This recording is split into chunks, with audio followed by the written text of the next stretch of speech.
Injury কাটিয়ে উঠায় IPL খেলতে যেতে বাধা নেই সাকিব আল হাসানের। ২০ মার্চ পর্যন্ত বিশ্রামে থাকার পরামর্শ শেষ হয়ে যাওয়ায় যে কোনো সময় ভারত যাবেন তিনি। তবে এখনও বোর্ডের ছাড়পত্র পাননি সাকিব।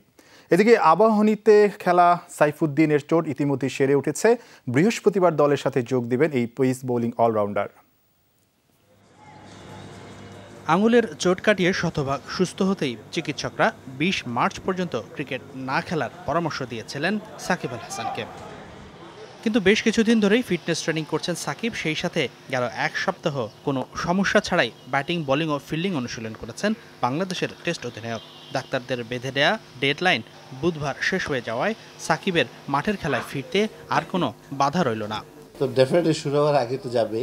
তো আপনার ডাক্তারের যে পরামর্শ ছিল ২০ তারিখ পর্যন্ত সে মানে ও খেলতে পারবে না, ব্যাটিং বোলিংও করেছে।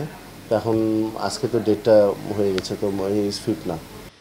শনিবার পর্দা উঠছে আইপিএলের এবারের আসরের। দিনের দ্বিতীয় ম্যাচেই সাকিবের সাবেক দল কলকাতা নাইট রাইডার্সের মুখোমুখি হবে তার বর্তমান ফ্র্যাঞ্চাইজি সানরাইজার্স হায়দ্রাবাদ। তাই তো আইপিএল খেলতে যেতে আর কোনো ডাক্তারি বাধা নিষেধ নেই সাকিবের।